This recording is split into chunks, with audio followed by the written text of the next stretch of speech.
Y lo hacemos además conectando con las mujeres, que resultan ser en porcentaje como más sensibles en la última hora para detectar cosas. Un simple apunte. Les ha pasado seguro algún amigo suyo, algún familiar, de pronto la persona moribunda en el hospital o en una casa empieza a ver a familiares, intenta hablar con ellos, pero no es angustioso, tienen una sonrisa, parece que les vienen a recoger. Evidentemente nosotros mismos, aferrándonos a la vida, queremos pensar que está delirando. Los propios médicos intentan, no hacer mucho caso de esas historias pensando en la medicación. Ahora, por vez primera, un estudio científico de médicos en medicina paliativa entre moribundos ha detectado un patrón en las visiones y los sueños antes de morir. Es algo único. Y esta noche, 2 doctores españoles que han investigado sobre eso nos cuentan qué pasa. Seguro que quieren conocerlo como nosotros. Como este programa ya saben cómo es, nos marchamos a una cuestión mucho más ancestral, permanente. Aquí la tecnología también ha abierto camino, porque nos ha enseñado qué pasa en la mente humana, qué pasa casi en el espíritu, si es que se puede medir, cuando estamos a punto de cruzar el puente, a punto de llegar a la otra orilla. A todo nos va a suceder. Decía Fernando Jiménez del Oso en uno de sus primeros documentales realmente impresionante, aquel inicio a mí se me quedó, ¿no? Dice, solo una cosa hay segura en esta realidad, que nacemos y que algún día moriremos. Por tanto, son 2 momentos cumbre, el paréntesis es la vida, pero para ese último, ni para el primero, no nos ha explicado muchas cosas, ni qué hay antes ni qué hay después. Sin embargo, en hospitales se viven acontecimientos a diario. Hemos hablado miles de veces de historias que tienen que ver con encuentros cercanos con la muerte, de experiencias próximas a ese otro lado, y sin embargo lo que viene hoy es nuevo. Y viene con 2 doctores, verán, no sé si les ha pasado, pero hagan memoria. Familiares que de pronto empiezan a llamar, pero no a llamar con angustia, sino casi con una sonrisa, a pesar de estar mal, como si reconociesen, por ejemplo, a su esposa, a su esposo, a su padre, a su madre, a buenos amigos del alma, a personas con las que tienen como un nexo, un cordón que no se ha roto, que reaparece precisamente en el momento en que se está despidiendo del mundo de los vivos. Habitualmente la familia o quien esté ahí está en un proceso de angustia, de sufrimiento, no entienden lo que está ocurriendo, creen que es un delirio. Los médicos muchas veces también, imagino porque es difícil, intentan paliar un poco la situación. Pero si hiciésemos una estadística, ¿en cuántos hospitales, casas, lugares el moribundo ha sentido cosas que no parecían ordinarias? Bueno, pues ahora por fin llega un estudio que ha trazado pautas científicas sobre moribundos. Algo les ha extrañado, los sueños que tienen las personas a punto de morir. Porque los sueños también tienen una característica. Hay una especie de esquema. ¿Qué quiere decir ese esquema? Estoy seguro que ustedes quieren saberlo porque ese momento clave está ahí. Tenemos que tener toda la información. Vamos a viajar en busca de ese estudio y de esos increíbles, se lo adelanto ya, hallazgos sobre el momento de cruzar el umbral.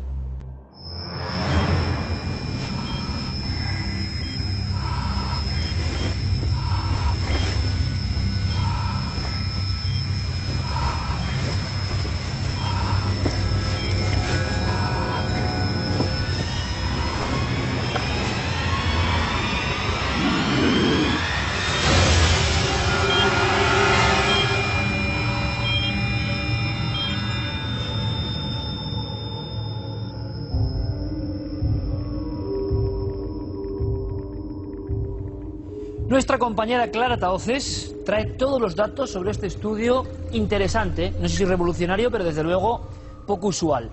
Penetra en unos mundos que rechazamos, como rechazamos habitualmente la muerte, pero hay que investigar casi en la premuerte para encontrarnos con enigmas que pueden arrojar cierta luz en torno a qué es la muerte, qué es la vida, qué es la conciencia. Clara, bienvenida, buenas noches. Buenas noches, Iker. Ahora comentamos porque hay números, datos concretos que queremos conocer. Permíteme que presente rápidamente no a un doctor, sino a 2 que están con nosotros y que yo creo que pueden poner su experiencia médica, su conocimiento al alcance de todos, siempre con palabras sencillas, porque claro, esto en el fondo nos toca a todos, ¿no? Los sueños, las visiones, lo que ocurre casi en torno al hecho de muerte. Doctor Miguel Ángel Pertierra, bienvenido una vez más. Muchas gracias, Enrique. Gracias, como siempre, por ayudarnos en todo esto, investigar de esta forma tan entusiasta.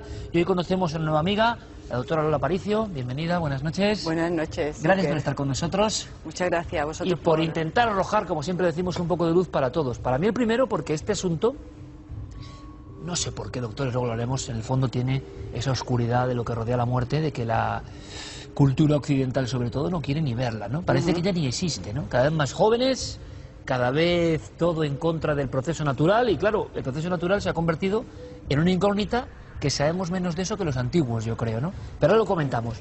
Vamos con este estudio, que ambos doctores además consideran muy interesante, nos lo estaban comentando mientras veíamos las imágenes. ¿Dónde es el estudio? ¿Con cuántos pacientes se ha ocurrido, Clara? Pues es un estudio publicado en 2014 en la revista americana de medicina paliativa. Se ha realizado por parte de investigadores del Damon College y también en colaboración con otros investigadores del Hospicio Búfalo de cuidados paliativos, y se ha realizado para, por una parte, saber con qué frecuencia se producen este tipo de sueños o visiones. No siempre son durmiendo, también ocurren estando los pacientes despiertos, para conocer su significado y ver un poco qué relación tiene con la proximidad de la muerte. Para ello, pues se ha utilizado a 66 pacientes, de los cuales al final la muestra final fueron 59, porque al llegar el periodo de investigación, que era 18 meses, algunos de ellos todavía no habían fallecido, afortunadamente, ¿no? Y entonces se les ha encuestado exhaustivamente en torno a este tipo de sueños, y es interesante saber que en los resultados la mayoría de ellos habían tenido por lo menos uno o más sueños o visiones relacionadas de este tipo.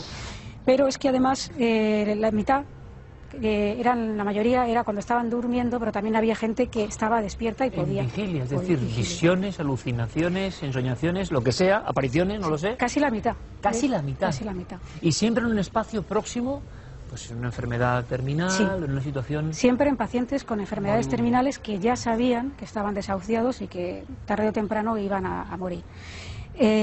Todos tenían la sensación de que el sueño era muy real, o la visión era muy real, y que además tenía un profundo significado emocional para ellos, que no era un sueño más, vamos a decirlo así, que ellos sabían que ese sueño tenía alguna experiencia vital, algo importante que comunicarles.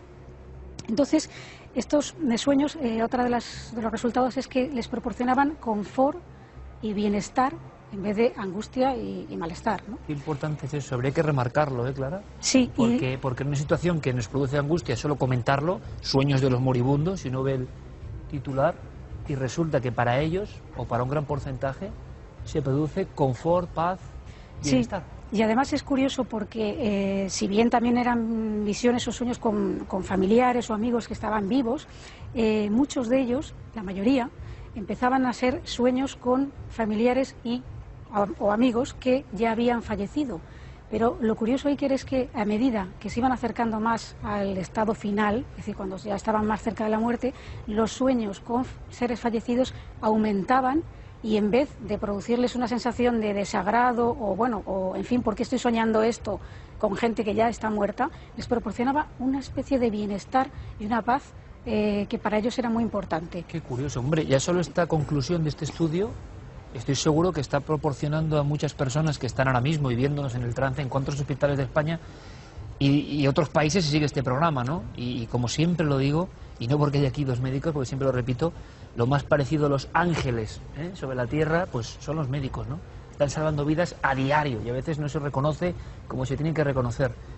Pero los pacientes que están ahí con ellos, quizá este mensaje les venga ahora muy bien, porque son estudios médicos, no es que nosotros lo digamos, pero es que encima hay algo más. Hay una serie de patrones fijos, prácticamente, Clara, o una serie de estadística o de casi ranking de lo que más se repite, de lo más importante en este estudio. Y esto sí que es como para casi visualizarlo todos, ¿no? En efecto, ahí se ha podido establecer una clasificación de 6 tipos de sueños, vamos a llamarlo así, que se repiten con mayor frecuencia dentro de las encuestas que han realizado con estos pacientes, pero que además, si se ven en conjunto, tienen mucho sentido.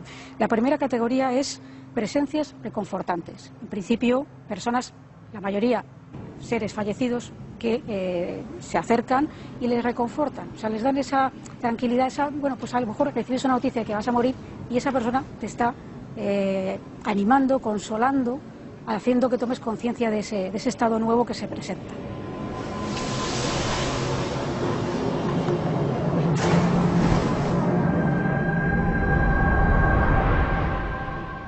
Luego, preparación para irse, lo han llamado así, porque son sueños en los que el paciente se ve a punto de realizar o de emprender un viaje. Por ejemplo, se ve a algún paciente preparando una maleta, sacando un pasaporte, realizando las gestiones previas a embarcarse en un nuevo viaje.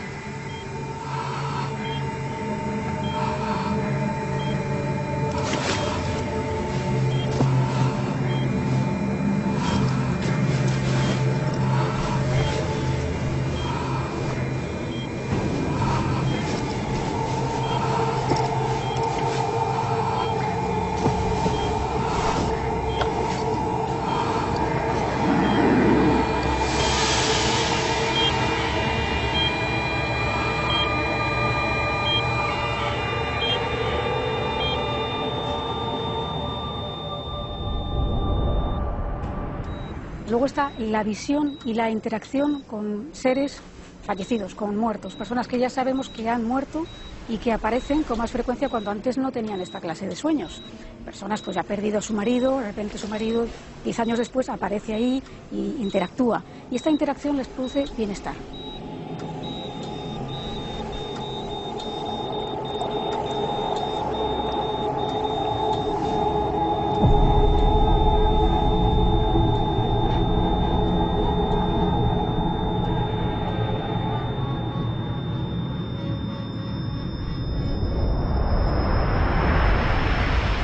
Tenemos también los seres queridos que nos esperan, es decir, aquellos sueños en los que se ve a alguien que puede ser fallecido o no, pero casi siempre fallecido, que se está esperando al otro lado.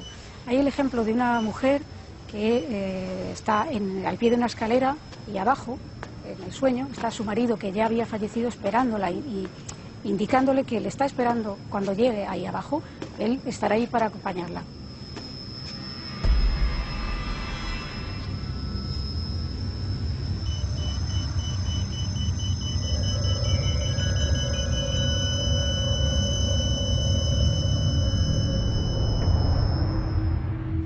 Tenemos una quinta categoría y esta es quizá una categoría más extraña en el sentido de que no proporciona ese bienestar, que son vivencias angustiosas del pasado o situaciones traumáticas que se vivieron en la realidad y que en esos días, cuando se sabe que uno va a morir, se rememoran y se incorporan a los sueños, ya sean violaciones, participación en conflictos bélicos, situaciones de relaciones difíciles que no pudieron realizar y que acabaron mal o que no se pudieron establecer una interacción positiva.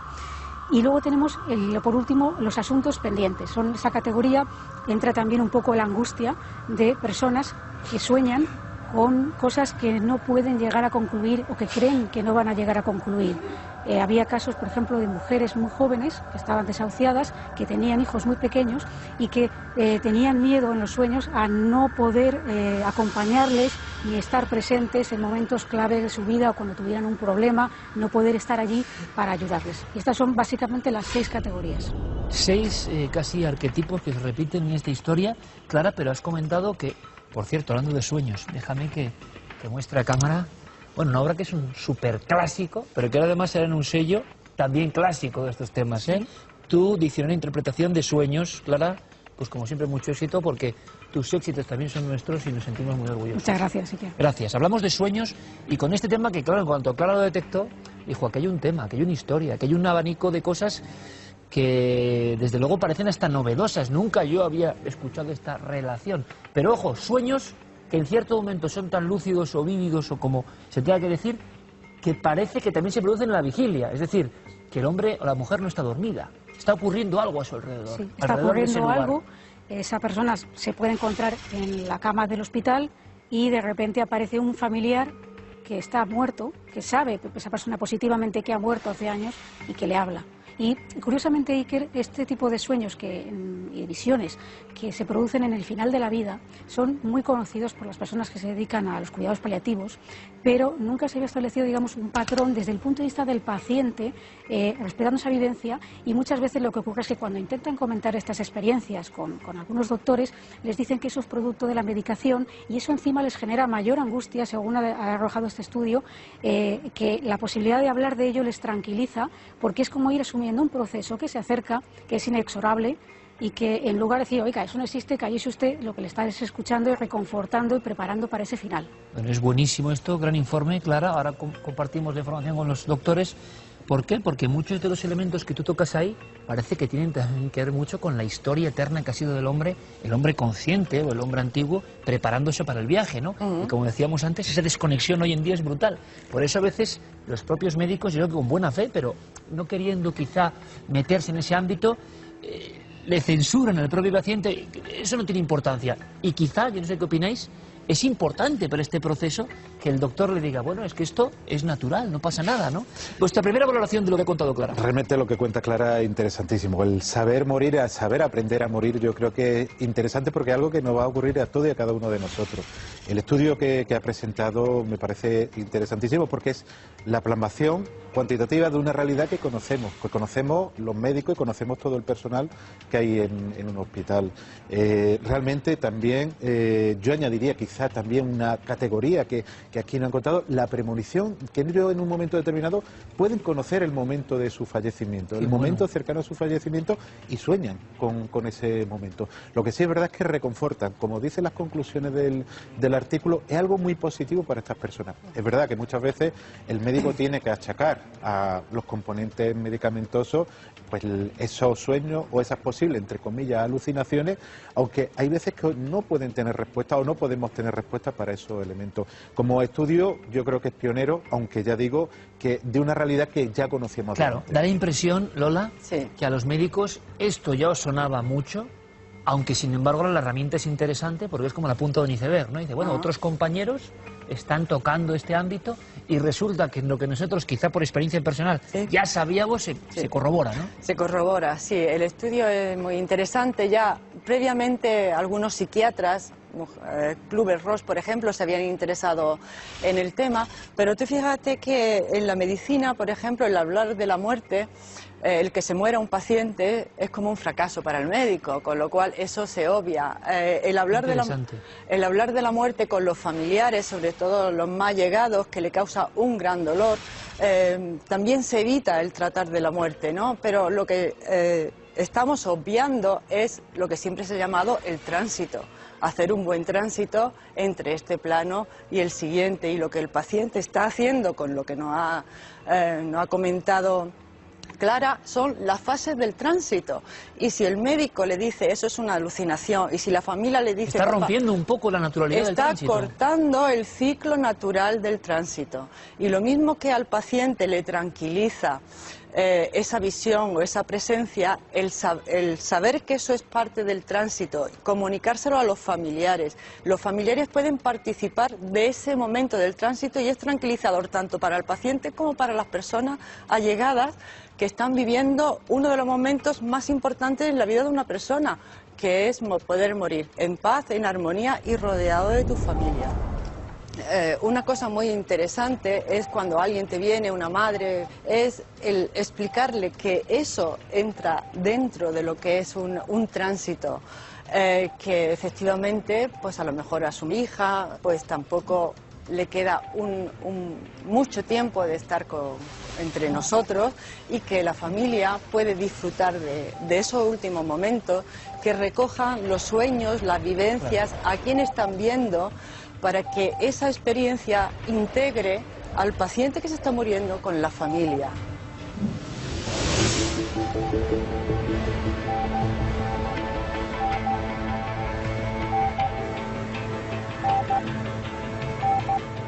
Todos, lo comentábamos en la radio un día, ¿verdad, Clara?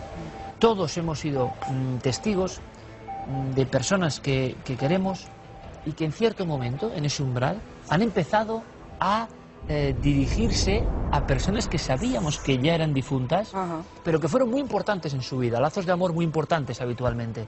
Claro, qué fácil es, imaginemos en un entorno completamente diferente a lo que ha dicho Lola, un entorno, yo no me meto con creencias, sino en un entorno absolutamente descreído, digamos en lo trascendente, cualquier tipo de cosa de este tipo nunca se va a tomar en serio, siempre va a ser el abuelo de Lira, la abuela está medio gaga, y sin embargo están contando una realidad que quizás se está produciendo, porque una de las constantes, Clara, era el diálogo y la visita con familiares muy queridos. Muy queridos, fallecidos, que incluso yo también estoy de acuerdo en que las creencias aquí es importante, es decir, la creencia, y no me refiero a religiones, sino a la creencia en un más allá.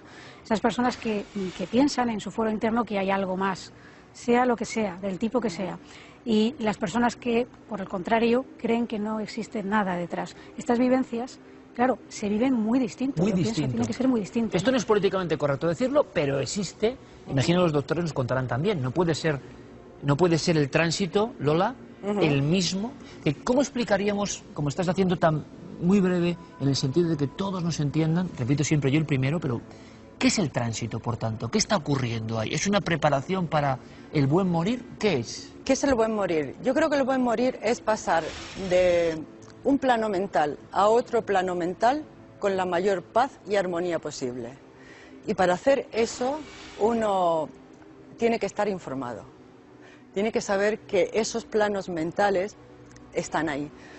Cuando nosotros estamos en vigilia, estamos en un plano mental. Cuando estamos en el sueño, sabemos que estamos en otro plano mental, totalmente distinto. O en distinto estado de conciencia, vamos a decirlo así. Pues cuando uno hace un tránsito, hay una expansión de la conciencia y el enfermo o la persona que está haciendo ese tránsito está con un pie en este mundo material y con otro pie en el otro lado, como nos cuenta la gente que ha tenido experiencia cercana a la muerte. Se expande la conciencia y por eso puede ver al familiar fallecido, que le reconforta mucho porque no está solo en ese tránsito. Entonces sabe que ese familiar, la madre, el marido, vienen a por ellos, nunca van a estar solos. Si esta información, cuando la comentan con sus familiares o con los allegados, se puede compartir, es una información privilegiada, porque le puedes preguntar a la persona que está en ese tránsito ¿y qué te cuenta? ¿Y qué te dice? Primero que no interrumpe. Se integra uno en esa experiencia en vez de obviarla o avergonzarse de ello, ¿no? Simplemente porque se desconoce, es Claro. por ignorancia, porque causa mucho miedo el ignorar qué es lo que está pasando.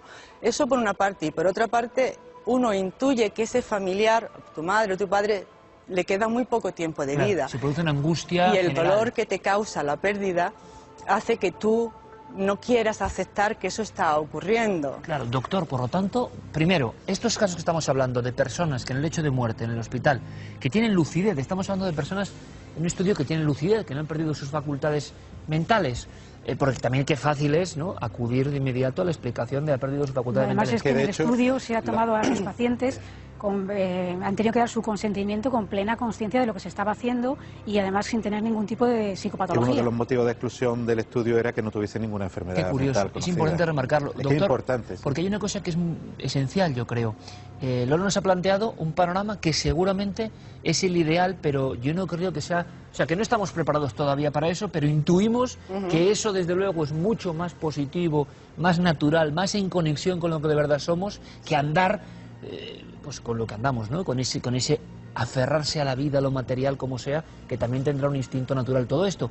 Pero, doctor, esto que hablamos del hablar, de repente la abuela empieza a llamar al abuelo, eso lo habéis vivido en hospitales españoles, Sí, sí. existe y se puede decir, y todo, y por eso es muy valiente, porque me da la impresión de que también rompemos un tabú, que lo podemos decir los periodistas, y muchos colegas vuestros, no tan valientes como vosotros, pero muchos, luego, o de récord, oye, digo, pues cuéntalo, no, bueno, mejor, y lo cuentan un montón, o sea, es una realidad. Una realidad que le tiene ahí. Ojo, y cuando las personas morían en la casa ocurría también, que no una cosa de la medicación, que es lo que yo quiero Muy interesante también. hacerlo.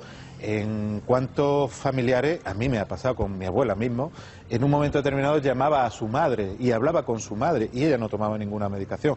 Esa historia que me ha pasado a mí le ha pasado a muchísimas otras personas. En el hospital, ¿cuántos y cuántos casos de visitas de familiares, de hablar con esos familiares, de comentar con esos familiares en los trances de que en un momento determinado están ocurriendo, pero que después cuando recobran otra vez esa conciencia o ese estar consciente, vuelven a contarnos y vuelven a decirnos que han estado con esos familiares o durante esos sueños pueden hablar con esos familiares, pueden conocerlos y no se achaca ninguna encefalopatía, que eso es muy importante. La persona no está en una encefalopatía, en una lesión cerebral, ni está en un momento determinado de que estén alucinando por la medicación. Es verdad que hay muchas medicaciones que se utilizan, se le achaca el fentanilo, se le achaca la morfina, pero ¿cuántos y cuántos pacientes no se le aporta esa medicación, no la necesita y simplemente está tomando cualquier analgésico? Es que siempre puede haber una posible explicación, ¿no, doctor? O sea, en Siempre, cualquier fenómeno ojo, siempre puede haber... la medicina ¿Por qué intenta alguna ¿por qué explicación. siempre con fallecidos?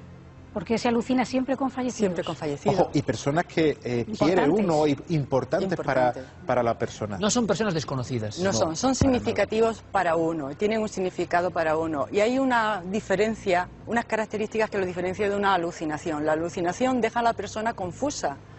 O sea, la persona que está alucinando cuando acaba la alucinación se encuentra confundidos, confusos. Sin embargo, todo este tipo de visiones le dan a la persona paz y claridad mental, con una claridad que antes nunca habían visto. Esto es muy bueno, ¿eh? Le dan un significado, hay, dentro de todo esto, esa mejoría, esa paz, dice la mejoría de la muerte, es que las personas se encuentran mejor porque saben de alguna manera lo que hay al otro lado y lo que hay al otro lado ya no le asusta. Se ríe el doctor Pertierra, porque también hemos escuchado, doctor, muchas veces lo de la mejoría. La mejoría de la muerte, yo he tenido muchos casos de pacientes de estar muy malos para el punto de morir, mejorarse, irse andando por el pasillo y ese día o esa tarde fallecer. Pero yo diría, además de lo que ha dicho Lola, aparte de alucinación, otros piensan, y otro concepto muy distinto, que piensa y saben que no es una alucinosis, cuando tú sabes que estás alucinando y tienes conciencia de que es una alucinación. Totalmente. Por ejemplo, cuando vemos el desierto y vemos ese posible agua, sabemos que no es de verdad.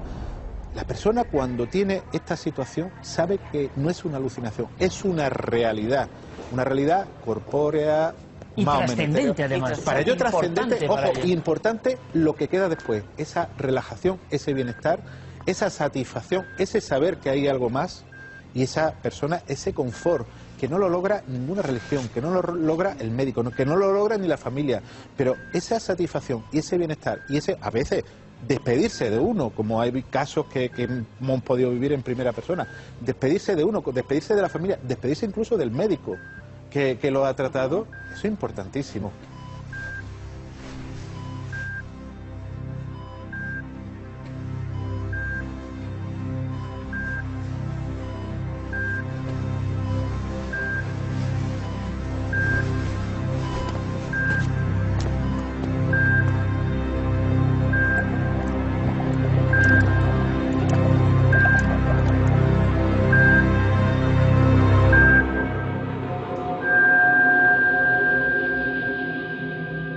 Yo he escuchado a Lola en alguna ocasión, y el tema es apasionante desde luego, y seguro que habrá más noticias y os volveremos a invitar para seguir de cerca todo lo que se va investigando.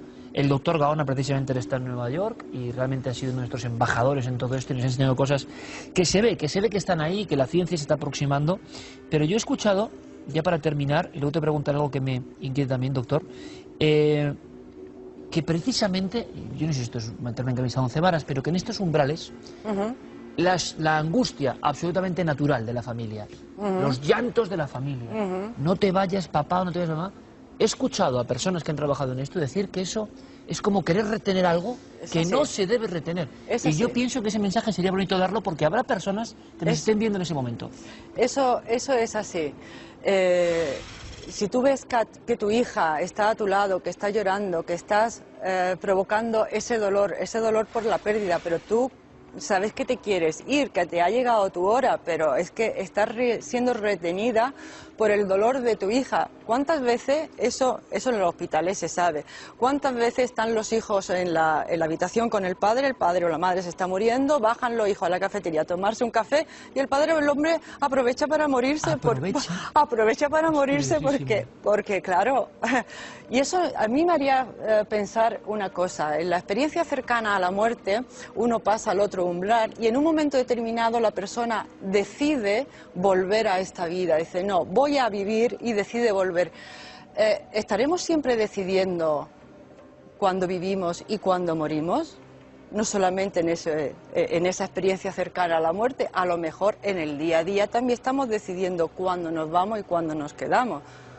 Esa cuestión daría para mucho, daría para mucho, pero son experiencias vividas en los hospitales, con los pacientes y en las casas. Por cierto, una cosa, yo os emplazo para hablar y en breve tiempo, porque sigue habiendo muchas investigaciones y esto es realmente apasionante y además tiene un elemento que es especial, diferenciador, que es que yo sé que reconforta o que da información a las personas que no la tienen si no se la contamos nosotros. Es así, y que están viendo los domingos desde muchos países para aprender algo que igual les sirve, y eso ya no puede haber mejor misión. Doctor, lo que tenemos que pensar es que esto lo ha contado Clara, este informe, siendo muy especial, no es único, que hay muchos doctores, muchos colegas vuestros, que han hecho ya algunos experimentos que numéricamente son escandalosos, ¿no?, a nivel de pacientes, y que sería bueno remarcarlos. Pues sí, 65.000 nada más y nada menos que personas estudiadas. 65.000 personas estudiadas por una doctora, seguidora y colaboradora de Jung desde el año 1900, Carl Gustav Jung, 1933 hasta 1961, y después ella falleció en el 1998. Se llama Marie-Louise von Franz, es realmente un portento, ha sido un portento en el estudio de todo estos mundos del sueño, y ella estudió a 50 pacientes que tenían esos sueños antes de morir. De hecho, tiene un libro que se llama Sobre los sueños y la muerte, donde nos cuenta pues qué es lo que ocurre en esas personas que van a fallecer. Y la conclusión que llegaba es muy parecida a la que lleva este artículo. Reconforta el soñar es antes de la muerte, y esas personas cuando sueñan mueren mejor, mueren más tranquilos, sobre todo porque ella misma soñó, y Carl Gustav Jung también soñó, yo no sé si muchos de los oyentes lo saben, sobre una torre que tenían después de la muerte. Los dos tuvieron el mismo sueño sin conocerlo, y realmente ese sueño, pues no sé si se cumplió o no, pero los dos pasaron al otro plano. Pero realmente esos sueños que estas personas han tenido son sueños reconfortantes, y lo principal, abren un campo de que hay otra realidad después de esta realidad. 59 pacientes, un estudio que nos llega de Estados Unidos, en una revista prestigiosa de medicina paliativa, y que abre un campo que seguro que seguimos indagando con nuestros amigos, los doctores Pertierra y Aparicio, que nos han dado una gran lección una vez más, yo creo que de valentía, de claridad, de naturalidad, y menudas preguntas han quedado ahí, y el ámbito del buen morir, en la antigüedad y hoy. Quizá podíamos repasar algunas cosas que se hacían en la antigüedad y hemos desaprendido hoy, que pueden ser interesantes. ¿Os parece? Me parece. Para una próxima ocasión. Sí, sí. Os lo agradezco como siempre. Gracias, amigos, a los dos. Gracias. Muchas gracias por, nunca mejor dicho, arrojar esa luz que muchos intuyen desde siempre, que está ahí al otro lado, ¿no? Que no hay que tener excesivo miedo, sino todo lo contrario, más bien fascinación y ganas de aproximarse a esa aventura cuando llegue el momento. Seguiremos contando cosas porque la ciencia y el misterio se entrecruzan aquí de forma extraordinaria. Gracias, Clara, por el informe. Gracias a Ha detectado un patrón en las visiones y los sueños antes de morir. Es algo único. Y esta noche, dos doctores españoles que han investigado sobre eso nos cuentan qué pasa. Seguro que quieren conocerlo como nosotros. Como este programa ya saben cómo es, nos marchamos a una cuestión mucho más ancestral, permanente. Aquí la tecnología también ha abierto camino, porque nos ha enseñado qué pasa en la mente humana, qué pasa casi en el espíritu, si es que se puede medir, cuando estamos a punto de cruzar el puente, a punto de llegar a la otra orilla. A todo nos va a suceder. Decía Fernando Jiménez del Oso en uno de sus primeros documentales realmente impresionante, aquel inicio a mí se me quedó, ¿no? Dice, solo una cosa hay segura en esta realidad. Tienen como un nexo, un cordón que no se ha roto, que reaparece precisamente en el momento en que se está despidiendo del mundo de los vivos. Habitualmente la familia o quien esté ahí está en un proceso de angustia, de sufrimiento, no entienden lo que está ocurriendo, creen que es un delirio. Los médicos muchas veces también, imagino porque es difícil, intentan paliar un poco la situación. Pero si hiciésemos una estadística, ¿en cuántos hospitales, casas, lugares el moribundo ha sentido cosas que no parecían ordinarias? Bueno, pues ahora por fin llega un estudio que ha trazado pautas científicas sobre moribundos. Algo les ha extrañado, los sueños que tienen las personas a punto de morir. Porque los sueños también tienen que nacemos y que algún día moriremos. Por tanto, son dos momentos cumbre. El paréntesis es la vida, pero para ese último, bueno, ni para el primero. No nos ha explicado muchas cosas, ni qué hay antes ni qué hay después. Sin embargo, en hospitales se viven acontecimientos a diario. Hemos hablado miles de veces de historias que tienen que ver con encuentros cercanos con la muerte, de experiencias próximas a ese otro lado, y sin embargo lo que viene hoy es nuevo. Y viene con dos doctores, verán, no sé si les ha pasado, pero hagan memoria. Familiares que de pronto empiezan a llamar, pero no a llamar con angustia, sino casi con una sonrisa, a pesar de estar mal, como si reconociesen, por ejemplo, a su esposa, a su esposo, a su padre, a su madre, a buenos amigos del alma, a personas con las que tiene característica. Hay una especie de esquema. ¿Qué quiere decir ese esquema? Estoy seguro que ustedes quieren saberlo porque ese momento clave está ahí. Tenemos que tener toda la información. Vamos a viajar en busca de ese estudio y de esos increíbles, se lo adelanto ya, hallazgos sobre el momento de cruzar el umbral.